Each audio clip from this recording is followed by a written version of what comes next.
O tema do seminário, análise de amostras contendo alto teor de carbono. Por que isso ainda é desafiador? E quais são as opções que nós temos hoje para abranger esse tópico? Quando a gente fala de matrizes com alto teor de carbono, nós pensamos em carvão, pensamos em grafite, pensamos em todos os nanomateriais, nanotubos de carbono, grafeno, também resíduos de destilação de petróleo, RAT, resíduos de destilação atmosférica, RV, resíduos de destilação a vácuo do petróleo, que são asfaltos, piche, que são amostras de muito difícil decomposição, muito difícil análise, justamente para a decomposição, o preparo delas é muito difícil. São amostras de muita resistência química, você coloca ácido, você aquece, você coloca pressão e não resolve. E você tem, eu sempre brinco, você quer ver se o seu equipamento de preparo de amostras ele é bom, ele decompõe adequadamente, faça um teste com petróleo, né? Faça um teste com grafite. Se funcionar com grafite, se funcionar com petróleo, se funcionar com polímeros, funciona para qualquer coisa. Né? Você tem algumas técnicas de extração também, que são técnicas mais brandas, permite você tirar os analitos de maneira mais ou menos seletiva da matriz, esquecendo a matriz, você dá uma simplificada na amostra, mas essas técnicas ainda são aplicadas para muito poucos tipos de amostras e para um número ainda limitado de elementos. Então, de um modo geral, o que eu entendo que esse tipo de matriz que eu citei, não somente essas, há vários outros, borrachas, elastômeros, por exemplo, borrachas automotivas, também um problema muito grande, e são todas amostras que você precisa de um controle de qualidade eficiente, você precisa de técnicas robustas, e você precisa de um preparo de amostras que assegure que essas amostras vão ser bem decompostas e que a análise não vai ter muita interferência. Tá? Só desculpa, eu esqueci de mencionar aqui o agradecimento especial também para o Instituto Nacional de Bioanalítica, né, que eu tenho a honra de participar, e também o meu programa de pós-graduação em Química, agora foi na última avaliação da CAPES, continua com a nota 7. Hoje nós temos, como de modo geral, com a determinação de metais e não metais, ou metalóides em óleos, usando, aqui quando eu falo em óleos, estou me referindo a petróleo, não para óleos comestíveis. Usando métodos espectrométricos, nós temos alguns problemas com a presença de contaminantes em óleos e seus derivados, e também com a disponibilidade de métodos analíticos. O que acontece hoje do ponto de vista prático? Você tem várias opções no mercado para sistemas com micro-ondas, outros tipos de aquecimento, para o preparo de amostras. Funcionam e muito bem para várias amostras, para vários elementos que têm que ser determinados, porém não para tudo. Para alguns não metais, especialmente halogênios, especialmente elementos terras raras, por exemplo, nessas amostras, nós ainda temos um problema, muitos desafios a serem superados. Eu vou mostrar depois, mais adiante, algumas opções. Vou mostrar também os principais desafios, mesmo usando técnicas de decomposição por via úmida, com alta pressão, os sistemas assistidos com micro-ondas em combinação com ultravioleta, e também análise direta por vaporização eletrotérmica acoplado com CPMS. Quando a gente olha para petróleo, eu vou começar falando de petróleo, mas depois eu vou para outras matrizes, nós olhamos aqui que o petróleo ele é constituído basicamente por hidrocarbonetos, mas também ele tem uma presença muito grande de compostos de enxofre, nitrogênio, oxigênio e também vários halogênios. Halogênios geralmente na forma de sais. Mas junto com o petróleo, junto com com o petróleo extraído, petróleo bruto, você tem uma grande quantidade de vários elementos, com destaque especial para níquel e vanádio, mas também elementos terras raras que são cada vez mais e mais importantes para a determinação do petróleo, para a avaliação de origem, do reservatório e potenciais aplicações. Junto com o petróleo não vem bonitinho, só os hidrocarbonetos ali. Ele vem também associado com uma alta concentração, quantidade de água. Essa água vem na forma de uma emulsão, geralmente emulsão muito estável, e quanto mais pesado o petróleo, mais estável é essa emulsão aquosa, mas não é água pura, não é água destilada que está lá. O que está presente no petróleo é água salgada juntamente com sedimentos. Sedimentos lá da rocha de formação, da rocha de origem também, e água salgada, o sal da água de formação. São ambientes geralmente lacustres, né, com alta concentração de água salgada, da origem do petróleo, E essa água salgada, a concentração é muito alta, chega a ser 3 a 4 vezes maior do que a salinidade da água do mar, da água do oceano. Ou seja, você tem tudo isso misturado e a separação desse alto teor salino, juntamente com esses hidrocarbonetos que você quer, que são interferentes nas análises subsequentes, você precisa dar um jeito de extrair, separar, tirar essa matriz ou simplesmente destruir, de maneira que você tenha menos interferências depois na determinação das técnicas espectrométricas, em sua maioria, que são usadas para esse tipo de análise. Tá? Também, nós temos, durante o processamento do petróleo, da destilação, nós temos a presença de vários elementos com presença natural, mas temos também, às vezes, a adição de alguns catalisadores próprios do processamento, o hidrotratamento, o hidrocraqueamento e tudo mais, que, às vezes, esses resíduos catalisadores acabam passando para os combustíveis, para óleo diesel, para gasolina, assim por diante. E você pode ter, dependendo do teor de alguns elementos, em especial enxofre e nitrogênio, se estão em alta concentração no petróleo, eles podem causar vários problemas, como envenenamento de catalisadores do processamento do petróleo, corrosão e entupimento das tubulações, pode resultar em resíduos dos produtos e, obviamente, em contaminação ambiental. Vocês sabem que hoje, tanto a gasolina como especialmente o diesel, eles têm que ter teores muito baixos de enxofre para diminuir os problemas de chuva ácida, a acidificação dos efluentes, dos resíduos de combustão disso aí. Para esse tipo de análise, para esse tipo de amostra, apesar de nós termos vários métodos hoje disponíveis, ainda precisamos de métodos ainda mais robustos e mais adequados. Quando a gente fala sobre determinação de elementos em baixa concentração, contaminantes em baixa concentração, a primeira coisa que nos vem à cabeça é: eu posso fazer uma análise direta? Sim, podemos. E uma das técnicas mais adequadas para isso, uma das de maior exatidão, método de referência, inclusive, é a análise por ativação neutrônica. Qual o problema dessa técnica? Você precisa ter um gerador de nêutrons que permita irradiar a amostra, e você não tem isso em qualquer lugar, você não encontra em qualquer estado, em qualquer país. Aqui no Brasil, nós temos talvez dois sistemas que permitam esse tipo de análise. Vocês têm uma série de outros sistemas, fluorescência de raio-x, excelente, porém factível para ser usada até uma certa concentração e não para todos os elementos. Tem algumas interferências e tem também alguns problemas de detecção de alguns elementos em baixa concentração.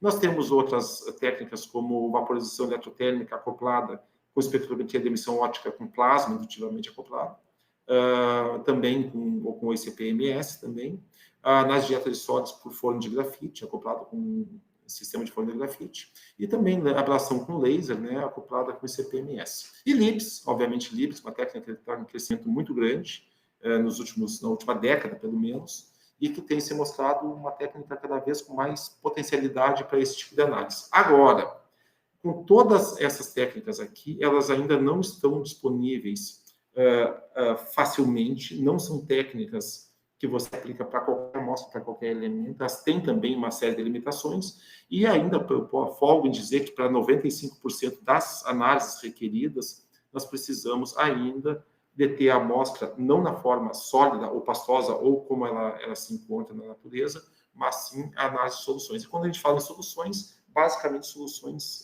aquosas. E para isso, você pode usar as mesmas técnicas analíticas de CP-MS, CP óptico, absorção atômica com forno de grafite, com chama, tudo mais. Porém, aí você está trabalhando com soluções que você já ou decompôs, ou separou, ou degradou parcialmente ou totalmente a matriz, e de maneira que você tem a possibilidade de usar essas técnicas aqui de maneira muito mais fácil do ponto de vista de rotina laboratorial, e que permite para você, então, evitar uma série de interferências e ter muito maior robustez nas análises que você vai proceder.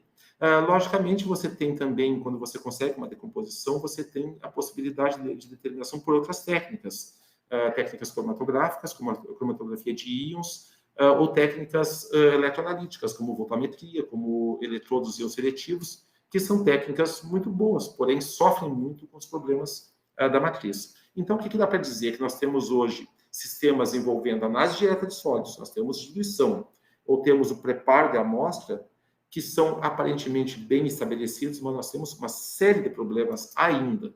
Né? Quando nós olhamos aqui para o preparo da amostra, esse é um slide que eu tenho usado em várias apresentações, nós temos assim muitos, milhares de métodos publicados para determinação de cobre, cádmio, manganês em água de rio, água potável, ou amostras biológicas mais simples. Né? Funcionam, e nós temos muitos métodos para isso, para esses elementos, para essa concentração. Mas quando nós vamos para outros elementos nessas mesmas matrizes, que estão em concentração muito mais baixa, como os elementos terras raras, ou halogênios, por exemplo, flúor em material biológico, eles saem em muito baixa concentração, e os métodos normalmente usados para determinação de flúor não funcionam, não atingem os requerimentos de limite de detecção. Outras amostras, por exemplo, cerâmicas, materiais avançados em engenharia, polímeros, petróleo que eu já citei, novos compósitos, nanomateriais e materiais avançados, para esses elementos, para essas amostras e para esses elementos, mesmo cobre, cádmio, manganês, são muito difíceis de serem determinados, e você tem uma série de interferências, e boa parte das técnicas disponíveis simplesmente não funcionam ou tem sérias limitações. E para esses elementos e para esse tipo de amostra, nós temos muito poucas opções publicadas na literatura ou disponíveis comercialmente com relação a outras matrizes e outros elementos. Então, só para tentar dar uma contextualizada do tipo de amostra e do tipo de elemento que nós estamos falando.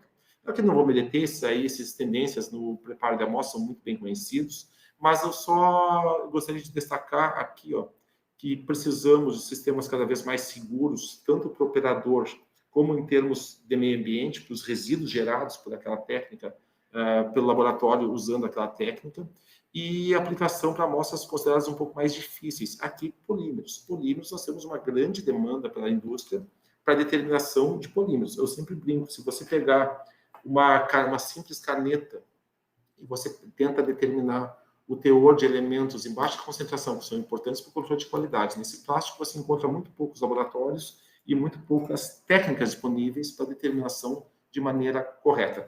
Quando a gente vai para a parte de fármacos, você tem uma surpresa. Você tem técnicas que precisam ser desenvolvidas, que não funcionam para vários tipos de fármacos e que precisam ser rotineiramente executadas, né? Aqui tem uma afirmação bem antiga, de 1994, do livro do Günther Tölk. Ele fala que o procedimento de decomposição deveria ser tão simples quanto possível e não deveria envolver grande quantidade de equipamentos, de reagentes e tempo. Isso não mudou. Hoje, em 2022, nós temos a mesma tendência e a mesma demanda e necessidade. Aqui são dois reviews recentemente publicados, um em 2013 e outro em 2012, da mesma época, que mostram um compilado para a época, já tem 10 anos isso aí, determinação de elementos traço em produtos de petróleo, por ICP-MS, ICP ótico, né, um review lá muito bom do Jean-Michel Mermet, e também um review aqui do grupo de brasileiros, aqui também, os colegas Paula Mello, Juliana, Márcia, o Juliano Barim também, que nós olhamos como é que estavam as técnicas disponíveis para determinação de metais e não metais em petróleo. E nós, ao fazer esse review, nós notamos a grande deficiência que tinha e pouca disponibilidade, especialmente para não metais, para halogênios em baixa concentração em amostras de petróleo. E quando eu falo em halogênios, estou me referindo a iodo, a bromo, não somente a cloro, que é rotineiramente determinado e que está em alta concentração. Tá? Quando nós olhamos essas técnicas aqui, que permitem análise direta aqui, nós temos alguns problemas, como geração de resíduos aqui, mínima manipulação, tudo mais, mas quando a gente vai para técnicas usando o preparo de amostras, nós temos basicamente 3 grandes grupos. Há outras possibilidades, mas a gente pode agrupar mais ou menos essas técnicas de preparo de amostra como sistemas usando a diluição da amostra, dilui e você vai para análise, você tenta fazer uma emulsificação, ou uma extração, ou você tenta fazer uma digestão. Quando você tenta fazer uma digestão, você tem uma inerente minimização dos potenciais interferentes, e aqui eu falo o teor de carbono, porque todas essas amostras, o problema delas, além dos interferentes normais que elas têm lá, elas têm também uma alta concentração de carbono. Se esse carbono não é extraído, removido, decomposto, ele acaba entrando, por exemplo, no plasma, é inserido junto e causa um monte de problemas. Mas nós temos, com essas técnicas aqui, especialmente com a digestão, um alto manuseio da amostra, geralmente toma bastante tempo, usa muitos reagentes concentrados e você tem, obviamente, uma grande geração de resíduos. Quando nós olhamos aqui os tipos de tratamento que são feitos com relação às técnicas, nós olhamos que para esses elementos, especialmente para sistemas de alta concentração de carbono, como petróleo, vocês têm grande parte dos procedimentos de preparo envolve a diluição em solventes orgânicos, análise direta, emulsificação, combustão, 8%, né, e digestão ácida, cerca de 1/3 dos métodos usados. Né? E as técnicas analíticas, basicamente ICP-MS e ICP-óptico, né? São as duas principais técnicas para esse tipo de aplicação. Espectrometria de absorção atômica com chama também, com forno de grafite também, mas em muito menor escala. E vocês veem que as outras técnicas aqui são muito pouco usadas com relação às demais. Tá? Quando nós olhamos para o preparo da amostra usando somente a diluição, nós temos uma alta frequência analítica, muito mais simples, minimização da contaminação é melhorada. Porém, geralmente, quando você faz uma diluição com solventes orgânicos, você tem que cuidar da toxicidade do solvente orgânico, geração de resíduos de laboratório, o uso de padrões orgânicos para calibração não é disponível para vários tipos de elementos e para várias amostras, e você acaba inserindo, talvez o principal problema aqui, uma alta quantidade e concentração de compostos orgânicos no plasma, e você pode ter deposição na interface do plasma, nos cones, skimmer e tudo mais, no caso CPMS, instabilidade do plasma, você muda as condições do plasma e também interferências devido à alta concentração de carbono. Quando você faz uma diluição, tá, você melhora, você tem várias vantagens, porém, a diluição usando também algum composto orgânico para diluir, porque veja bem, nós estamos falando de diluir petróleo, tem que ser um solvente orgânico. Quando você usa um solvente, você pode trazer mais interferências ainda causadas pelo carbono. E aqui está um trabalho de 2008 já do Grindley, muito importante, que ele mostra o efeito do carbono em determinações por CPO. Acho que vocês conseguem notar aqui? Que para alguns elementos, especialmente selênio e arsênio, quando aumenta a concentração do carbono em solução, aqui o pessoal usou glicerina, aumenta o sinal. Esse desvio aqui positivo que está tendo aqui é causado pela presença do carbono no plasma. Aqui está mostrado para selênio e arsênio, foi o que ele mostrou, mas você observa condições muito parecidas aqui, efeito muito parecido também para bromo, para iodo, para arsênio, para mercúrio também. E nós notamos que geralmente elementos com alto potencial de ionização. E nós temos, então, esse problema causado para esses elementos, mas não somente para esses, para outros também. Quando a gente vai para uma decomposição, tá, nós temos aí uma mínima ou nenhuma introdução de compostos orgânicos no plasma, ela é decomposta, ela vira tudo uma solução aquosa. Nós podemos usar uma solução padrão aquosa para calibração. Nós diminuímos as perdas de elementos voláteis, aqui eu botei com vantagem e desvantagem, porque depende do sistema que você usa. Você pode usar um sistema aberto, por exemplo, Open Vessel lá, aí você pode ter perda de elementos voláteis. Mas se usa um sistema fechado, que a grande maioria dos métodos está migrando para isso, você tem, então, uma grande diminuição das perdas por volatilização. Nós temos também a diminuição da geração de resíduos de laboratório, quando a gente olha para a parte dos solventes, mas tem um aumento também quando a gente olha para a geração de ácidos concentrados usados na decomposição. Nós temos um alto consumo de ácidos ali, podemos usar soluções diluídas, tem uns errinhos de digitação ali que eu estava mudando essa noite aí. E quando nós olhamos nas normas disponíveis hoje, principalmente as normas ASTM, olhando para a parte de petróleo, nós olhamos essas normas aqui. Vocês têm aí normas para a amostragem, para o preparo de petróleo e produtos lubrificantes. Nós temos aí sistemas aí normatizados para a digestão de amostras difíceis, como óleos pesados. Tá? E aqui as técnicas que eles usam, geralmente, são a absorção atômica com forno de grafite, absorção atômica com geração de vapor, e espectrometria de emissão óptica ou com plasma extrusivamente acoplado, ou espectrometria de massa com plasma extrusivamente acoplado. Porém, quando você olha essa norma, tem sérias limitações. Funciona razoavelmente bem para petróleos mais leves, quando você vai para petróleos pesados, já tem sérias limitações. Essa outra norma que também descrita para otimização, calibração e validação de análise de metais, na verdade, determinação de metais é o termo correto, em produtos de petróleo também. Mesma coisa que a outra norma, essa outra, a 7260 também, ela mostra, são muito parecidas, mas elas funcionam razoavelmente bem para petróleos leves, mas não para petróleos pesados. Quando a gente olha aqui para a determinação de enxofre, nós temos duas normas principais, as duas por fluorescência de raio-x, né, para teor de determinação de enxofre em petróleo. E quando a gente olha para metais, nós temos basicamente normas abrangendo a determinação de níquel, vanádio e ferro, por ICP-OS, após diluição em solvente orgânico ou digestão com ácidos concentrados. Nós temos a análise multielementar, incluindo ferro, níquel, enxofre e vanádio, em petróleos também. Mercúrio, duas normas aqui, usando absorção atômica com forno de grafite ou com vapor frio, geração de vapor frio.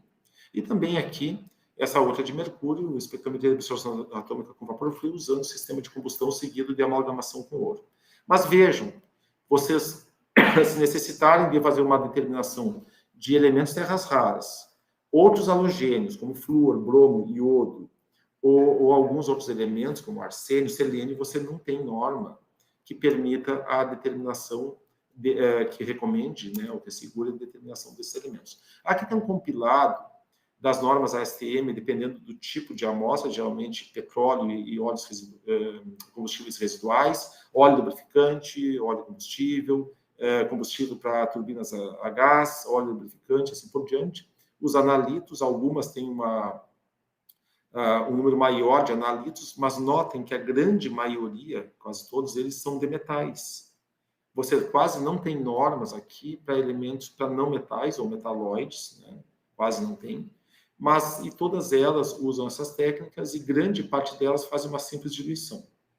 Mas aí nós temos um problema de detectabilidade. Você consegue diluir e medir alguns elementos em maior concentração, em alta concentração, com destaque especial para os metais alcalinos e alcalinos terrosos, em alta concentração, mas você não consegue, por uma simples diluição, fazer a determinação posterior, por exemplo, de elementos terras raras. Você não consegue.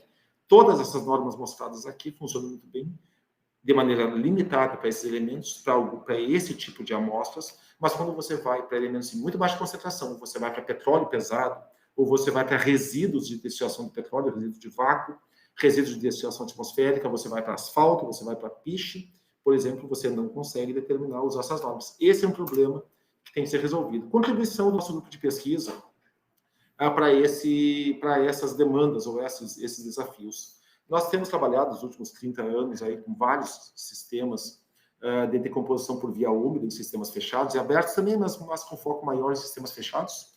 Sistemas usando radiação micro-ondas focalizada, não somente em cavidade, como a grande maioria, mas com uma ênfase maior para sistemas pressurizados com oxigênio. Nós temos trabalhado muito nos últimos 15 anos com esses sistemas. Sistemas associando as duas radiações ultravioleta e micro-ondas, né, combinadas no mesmo dispositivo, no mesmo sistema. Também sistemas de combustão iniciada por micro-ondas, induzida por micro-ondas, né, que também nós desenvolvemos e patenteamos esse método, vendemos para uma das empresas que comercializa no mundo afora esse sistema. Não está colocado aqui, mas também um dos métodos, nós temos trabalhado muito sistemas de pirólise. É um método barato, facilmente acessível para vários laboratórios e que resolve grande parte das demandas que eu mostrei anteriormente. Aqui mostrando sistemas associando a digestão, combinando a radiação ultravioleta juntamente com a radiação micro-ondas. Esse é o trabalho original, 2001, já tem aí mais de 20 anos, e do grupo do professor Günther Knapp, que está aposentado lá da Universidade de Graz, e ele mostrou a possibilidade de você ter associado essas duas radiações. Vejam, já há vários sistemas antigos na literatura combinando os sistemas de irradiação ultravioleta para decomposição de amostras, né? Tem sistemas comerciais que você coloca uma lâmpada no centro, sistema de vários tubos ao redor e que permite, então, que a amostra fique irradiada. Geralmente são sistemas abertos. Qual é o problema que tem? Quando você coloca a lâmpada externamente à solução, ao tubo de decomposição, você já perde um monte de radiação, tá? Porque a amostra acaba se dispersando, vai para todas as direções, então o que chega em cada tubo, em cada amostra, é muito limitado. A ideia dele foi diferente, foi colocar a lâmpada dentro do tubo de decomposição, dentro do frasco fechado, de maneira que você aquecia com radiação micro-ondas e, ao mesmo tempo, você ligava essa lâmpada emitia radiação, mas dentro, ou seja, toda a radiação emitida pela lâmpada era absorvida pela matriz que tinha que ser decomposta, ou seja, a eficiência da decomposição era muito maior. Lembrando que você podia trabalhar com esse mesmo sistema, com pressurização adicional de oxigênio no frasco, junto com a radiação ultravioleta e junto com o aquecimento rápido promovido pela radiação de micro-ondas. Então, você tem um sistema fantástico, muito robusto e que permite decompor as mais variadas amostras. Né? Quem tem trabalhado muito com esse sistema, a professora Márcia Mesco, lá em Pelotas, a professora Paula Mello também, publicou um sistema excelente, mostrando para resíduos de materiais eletroeletrônicos, né? Mostrou que é um desafio usando esse sistema e que funcionou muito bem. Aqui está uma foto da lâmpada colocada dentro do interior do tubo, esse aqui é o sistema original, e aqui a lâmpada durante irradiação com micro-ondas, que acaba, então, por acoplamento da radiação micro-ondas com uma pequena lâmina de metal recoberta por quartzo, acaba causando uma pequena descarga elétrica no interior do bulbo que emite radiação. Você pode ter radiação típica de mercúrio, né?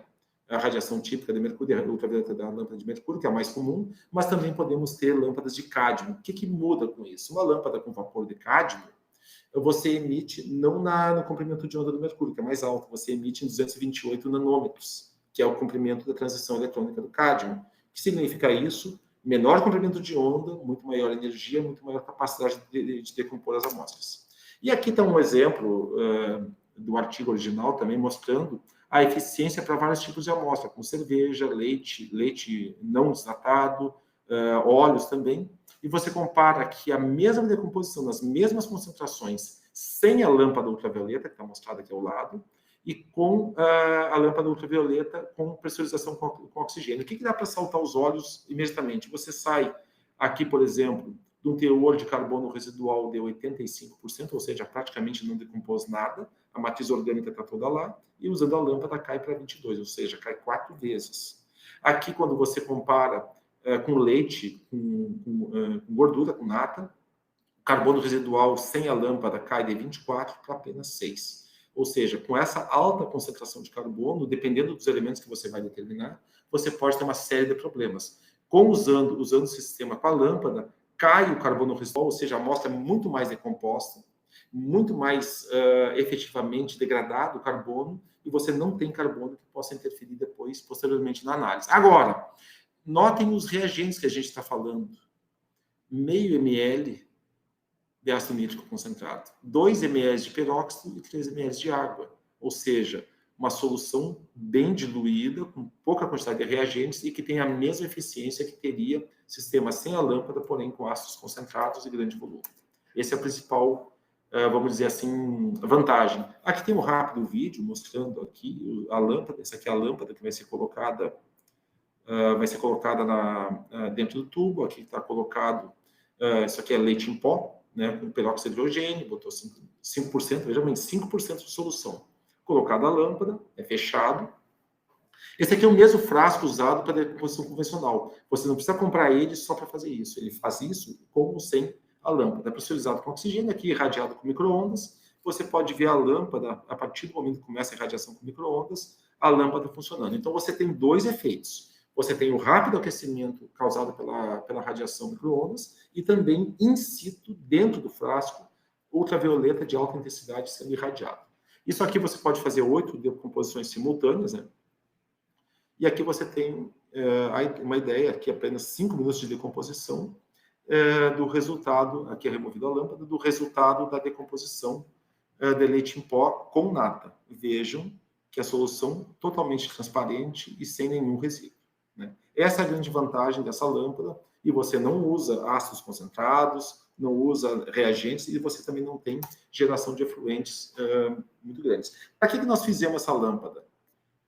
Nós usamos essa lâmpada para esse trabalho aqui publicado em 2013, né, já tem alguns anos aí, e nós usamos para decomposição de petróleo e determinação de elementos terras raras. Vejam bem, estamos falando de elementos que são muito dependentes da concentração ácida residual para fazer determinação de elementos terras raras por CTMS. você não pode ter uma alta concentração de ácido nítrico residual. Ou seja, se você usou ácido nítrico concentrado para decompor a amostra, ou você vai ter que diluir muito, e você talvez não pegue os elementos terras raras por efeito da diluição, ou vai ter que usar um ácido mais diluído, mas aí você não assegura que a decomposição vai ser completa e que você vai conseguir recuperar todos os elementos. Esse trabalho foi publicado no Analytical Chemistry em 2013, porque ele mostrou a possibilidade de, com ácidos diluídos, você ter uma decomposição eficiente de petróleo, não é qualquer petróleo, estou falando de petróleo pesado, e permitiu a determinação posterior por CPMS de todos os elementos terras raras. Foi talvez um dos trabalhos mais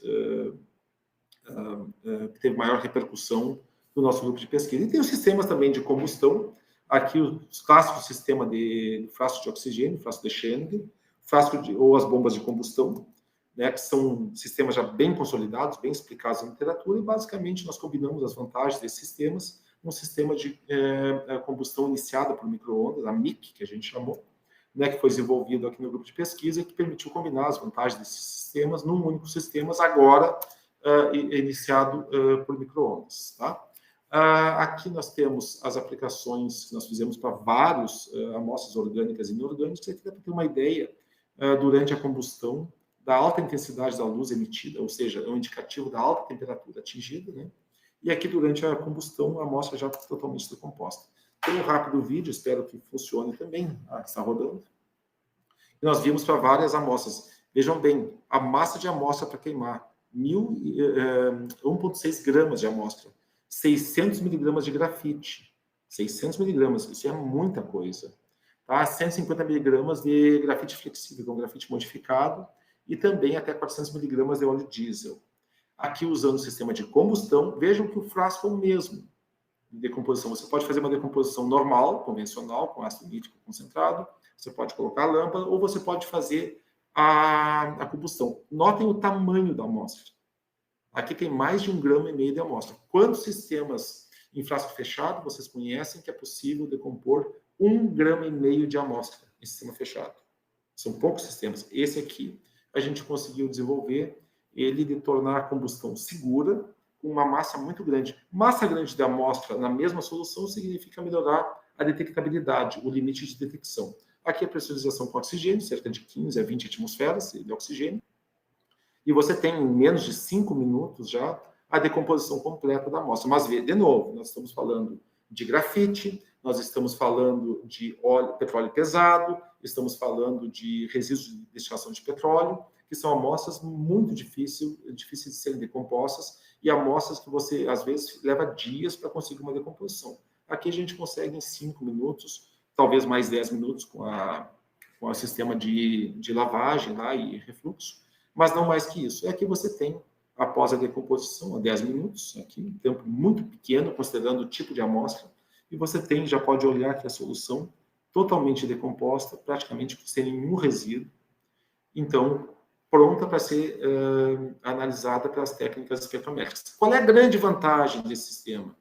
Como a concentração é muito baixa de ácido residual, você pode até determinar por técnicas eletroanalíticas ou cromatográficas também, sem grandes problemas, sem necessidade de grandes diluições. Aqui você tem uma ideia da decomposição da amostra, tá bem?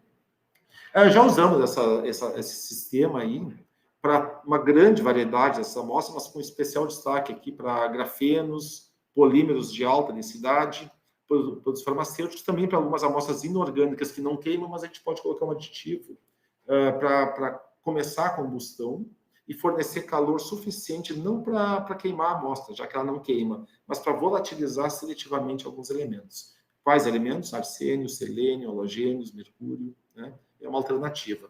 E também nós temos usado aqui para vários tipos de petróleo, não somente petróleo leve, mas também petróleo pesado. Quais analitos? Um grande número, de mais de 40, 50 analitos aí, ou mais, se incluir os lantanídeos, né? Mas também com várias aplicações para halogênios.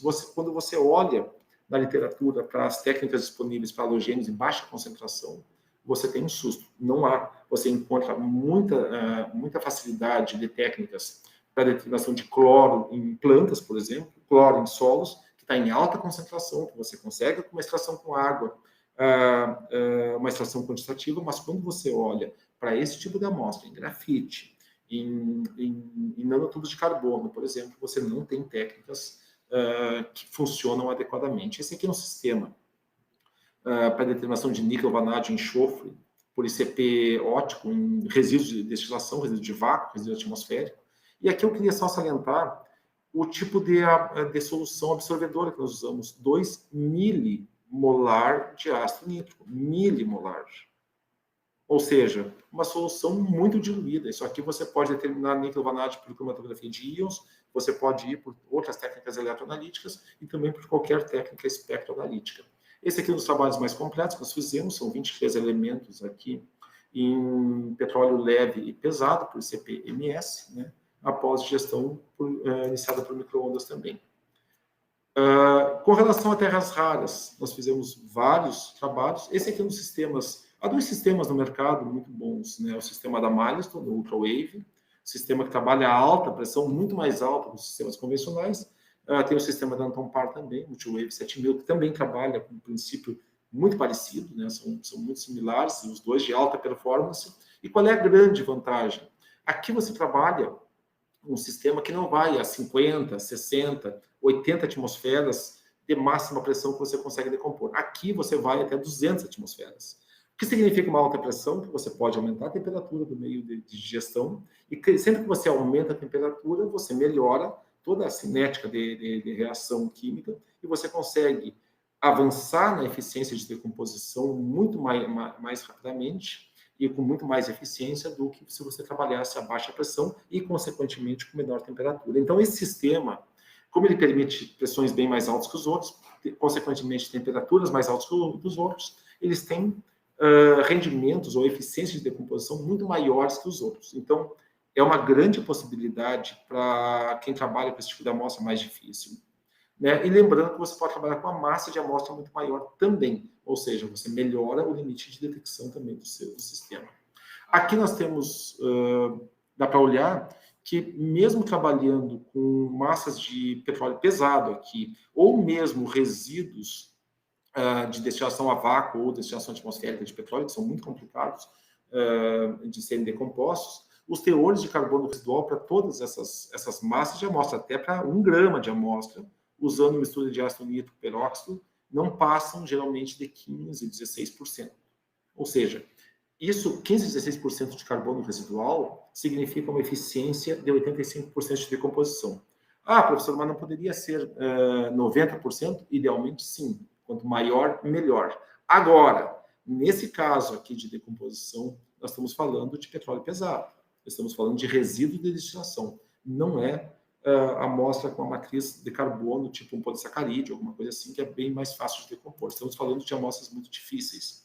Quando a gente olha para elementos terras raras, nós desenvolvemos um sistema aqui, combinando a decomposição por radiação ultravioleta in situ, juntamente com a associação com radiação micro-ondas, né? E aí conseguimos a determinação de todos os elementos terras raras, usando aqui, não vou mostrar por falta de tempo, mas usando uma solução de ácido nítrico 3 molar. Vejam bem, ácido nítrico 3 molar diluído, cerca de 5 vezes diluído do ácido concentrado, com a mesma eficiência que teria com o ácido concentrado. Ou melhor, aqui qual é o diferencial? O uso da radiação ultravioleta in situ, com a lâmpada dentro do frasco. Tá? Os elementos terras raras, desculpa, tem alguns slides perdidos aqui em português, né? Eles são muito importantes para a predição da origem do petróleo, o grau de maturidade dos campos de petróleo, para avaliar o tipo de petróleo e a relação óleo-rocha geradora, que é muito importante para o pessoal da geoquímica de avaliação. As técnicas usadas para determinação de elementos terras raras são as análises por ativação neutrônica, as técnicas de espectrometria atômica, envolvendo absorção atômica, ICP-MS e ICP óptico. São as técnicas usadas hoje, com especial aplicação para ICP-MS, obviamente, pela maior detectabilidade dessa técnica. Aqui, os tipos de petróleo que a gente trabalhou. Só para uma ordem de grandeza, para entender do que a gente está falando. Esse tipo de óleo, eles são classificados geralmente pela densidade, que é chamado de grau API. Esse grau API, desses petróleos aqui, quanto menor, mais pesado, ou seja, mais denso é o petróleo. E geralmente, para piorar, eles vêm emulsificados uma alta quantidade e concentração de água salgada, que é uma emulsão muito estável, que você não, muito difícil você separar essa emulsão. Pois bem, para um exemplo de comparação, os petróleos árabes, petróleo produzido na Arábia Saudita, o grau API varia de 35, 40, 50 até. São petróleos muito leves, muito mais fáceis de decompor. Esses petróleos que a gente está falando aqui têm uma alta concentração de asfaltenos, uma alta concentração de resinas, e que são muito difíceis, dá uma alta estabilidade, dificulta muito a decomposição. Esses petróleos aqui, abaixo de 14, 13, 11, 10, na verdade, é um petróleo que você pega na mão, você pode puxar ele, pode manusear, é como se fosse uma pasta. Mas é petróleo e tem que ser processado. E para ser processado, você tem que analisar ele antes. E como é que analisa esse tipo de petróleo? Muito difícil. Nós comparamos vários métodos aqui com decomposição de gestão com micro-ondas com ácido concentrado, a digestão por micro-ondas, agora usando a lâmpada in situ, tá ela aqui, e decomposição usando sistemas de decomposição por combustão iniciada por micro-ondas. Comparamos com outros sistemas, eu não vou mostrar esses aqui também, tá? Mas nós também avaliamos tudo para terras raras, e nós chegamos aqui num teor final de ácido nítrico de 2,8 molar de ácido nítrico, usando sistemas de decomposição por via úmida com ácido concentrado, sem lâmpada e sem combustão. Tá? Nós conseguimos, usando esse sistema, a determinação de elementos terras raras nos digeridos por ICP-MS com nebulização ultrassônica. Porém, tivemos que diluir 4 ou 5 vezes. Esse já é um problema, você perde indetectabilidade. Quando nós fizemos a decomposição usando concentrações mais elevadas, aqui assim, menores de ácido nítrico, chegamos até a concentração de ácido nítrico 3 molar. Porém, usando o sistema com irradiação ultravioleta. E aqui conseguimos, então, uma decomposição muito boa e com recuperações superiores a 94%, com ácido nítrico de 5 a 14 molar. 5, mas depois nós mostramos que podemos recuperar até com 3 molar. Já vou mostrar os resultados. Tá? Aqui está o aspecto da amostra após a decomposição sem e com a lâmpada ultravioleta. Tá? Usando combustão iniciada por micro-ondas, para esse tipo de petróleos super pesados, aqui com API 11, isso aqui é sólido, nós usamos alguns sistemas, ou encapsular, um sistema que foi desenvolvido por aqui, ou com filme de polipropileno, ou polietileno, ou então com cápsulas de policarbonato. Né? Nós publicamos esse trabalho e foi possível, então, decompor massas bem altas desse tipo de petróleo usando essas cápsulas. Né? E qual é a grande vantagem? Usando esse sistema encapsulado, aqui uma foto que vocês podem ver, ó, aqui está a cápsula colocada, isso aqui é a solução absorvedora antes da combustão, né? Mas a grande vantagem, nós podemos usar soluções absorvedoras aqui de concentração muito baixa. Quão baixa? Nós avaliamos concentrações de ácido nítrico de 1 até 14 molar. 14 molar é o ácido nítrico concentrado. Para todos esses elementos aqui, terras raras, vejam bem, uma gama muito grande, e concentrações muito baixas aqui para todos eles, né? Se você olha aqui, por exemplo, aqui térbio ou hérbio, aqui, por exemplo, ó, você tem 4, 5, 4 aí, micrograma por grama, né? Na amostra, muito baixinho isso aí. O que nós conseguimos? Que com 3 molar de ácido nítrico, recuperações superiores a 95% para todos os elementos terras raras. Esses dados foram todos comparados com a análise por ativação neutrônica e com todos esses outros métodos de decomposição aqui, mostrando uma excelente concordância para todos os elementos, ou seja, método usando o ácido diluído, evitando interferência por CPMS e trabalhando numa condição que permite que você tenha uma análise livre de interferências. Aqui são só mostrando os aspectos, as soluções aqui para o via seca também, podemos passar aqui. Uma das grandes vantagens desses métodos aqui, tanto da combustão como do uso do sistema de lâmpada ultravioleta, se refere à concentração final de ácido nítrico. Veja bem aqui, ó. Usando a lâmpada, a concentração final é 1,2 molar, um MIC 0,6 molar. Ou seja, você pode fazer uma determinação de terras raras por CPMS sem problema de interferência pela alta concentração de meio ácido. E o resíduo de carbono, ou seja, a eficiência de decomposição, quanto menor o valor, melhor, você compara aqui, a MIC é praticamente imbatível, menor, geralmente que 1% do teor de carbono residual. Ou seja, praticamente decomposto toda a amostra. Tá? Voltando aqui para as amostras e condições aplicadas, Só mostrar para vocês alguns poucos trabalhos aqui com relação a halogênios e também, desculpe, não vou mostrar de halogênios aqui, vou mostrar do outro sistema, mas dos halogênios, nós publicamos acho que mais de 20 trabalhos mostrando a decomposibilidade desses sistemas de decomposição que eu mostrei para vocês, para determinação em baixa concentração desses halogênios em amostras de petróleo, de grafite, nanotubos de carbono, mas também de vários outros tipos de amostras biológicas ou amostras ambientais. Funciona muito bem. Lembrando que a determinação de halogênios, especialmente bromo, iodo e flúor, em baixa concentração, em amostras ambientais, ainda é um desafio. Você tem muito poucos métodos possíveis de serem usados para esse tipo de amostras. Tá? Aqui um trabalho que nós fizemos também, que a gente trabalha bastante com a parte de decomposição de amostras, mas também a gente tenta evitar a decomposição o máximo possível. Esse aqui é um trabalho usando a vaporização eletrotérmica acoplada com o sistema de espectrometria de massa com plasma indutivamente acoplado para determinação de terras raras, tá? Em petróleo e suas frações. Aqui o sistema de vaporização eletrotérmica, basicamente um forno de grafite aquecido por uma passagem de uma alta corrente elétrica aqui.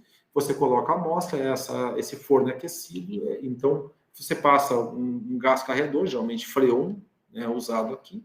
Você vaporiza, queima a amostra, se degrada termicamente a amostra, vaporiza os elementos então são direcionados até o ICP-MS, passando por uma válvula, tem um bypass para tirar os vapores lá antes e tudo mais, mas você leva até o sistema de ICP-MS. Qual é a grande vantagem? Você separa os analitos da matriz, ou você degrada a matriz, manda ela embora e depois vaporiza os elementos, e com isso você melhora os limites de detecção e você reduz as interferências. Então, é um método muito bom, permite LDs muito melhores que vários sistemas, porém, você tem que...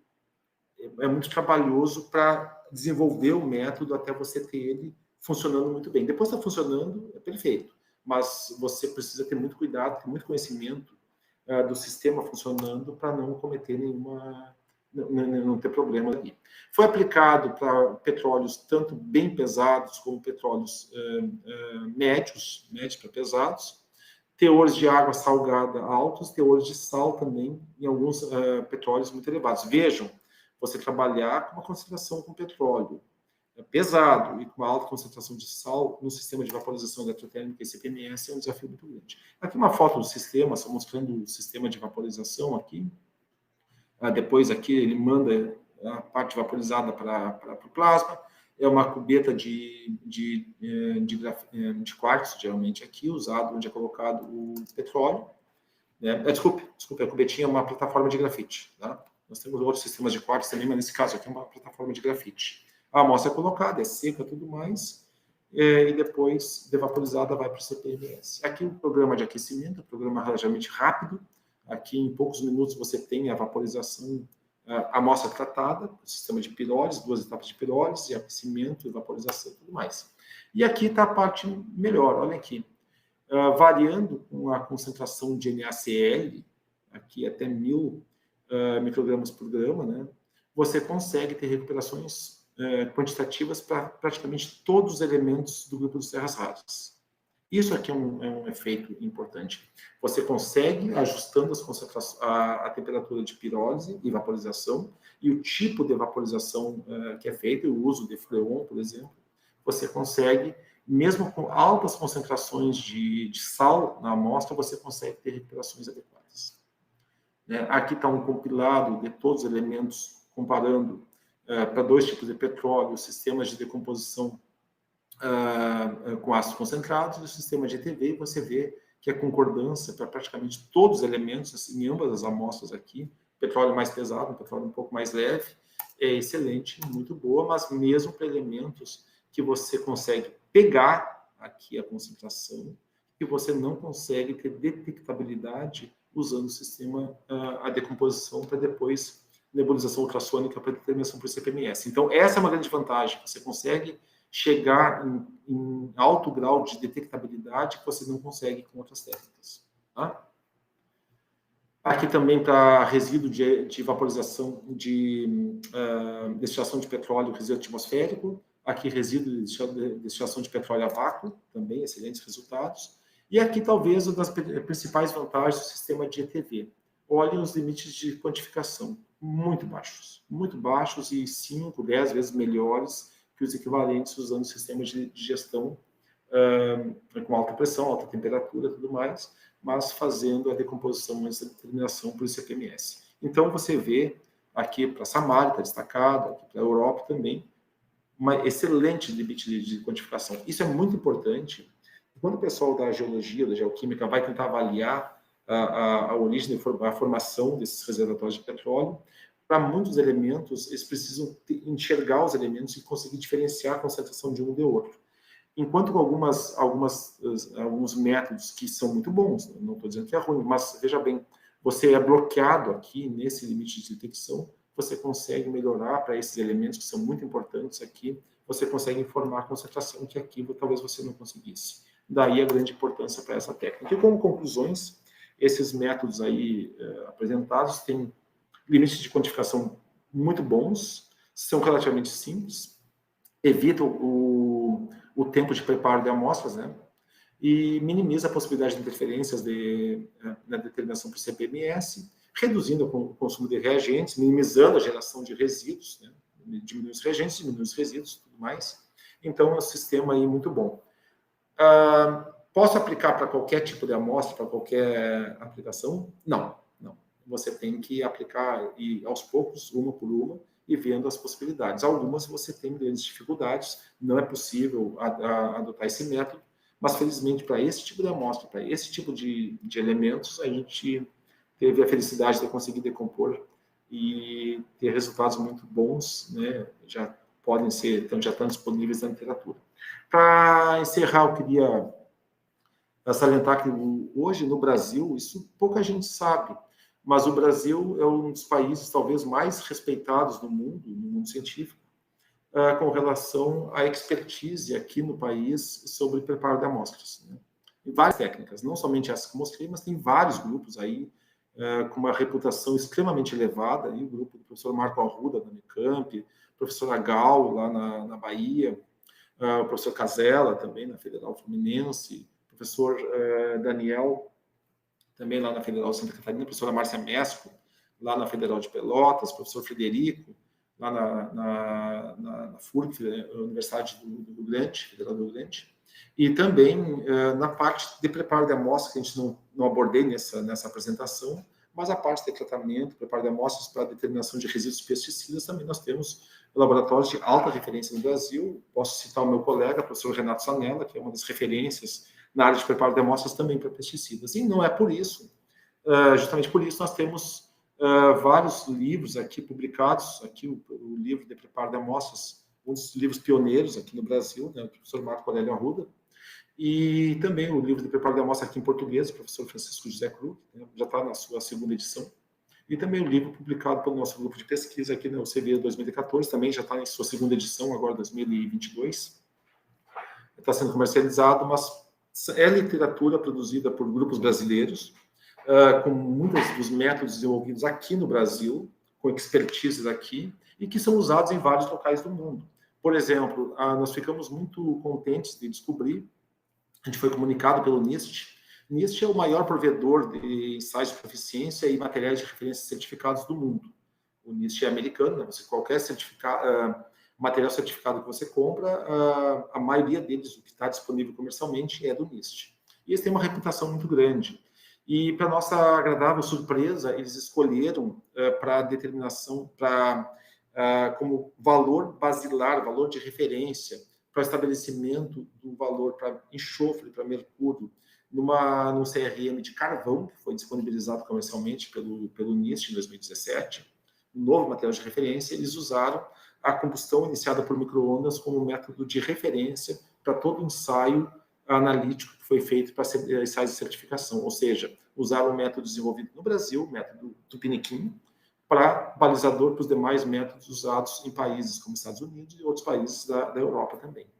Então, isso nos deixou muito, muito contentes e mostra a respeitabilidade que a comunidade científica externa tem dos trabalhos desenvolvidos aqui no nosso país, nessa área, especialmente de preparo de amostras e também outras, mas especialmente preparo de amostras. Esqueci de mencionar também o grupo do professor Joaquim da Nóbrega também, que é um dos grupos que tem trabalhado muito também com muitos métodos, usando sistemas com ácido diluído para preparo de amostras. A professora também, Ana Rita Araújo, também, Nogueira, lá da Embrapa, também tem feito vários trabalhos interessantes, importantes nessa área aí.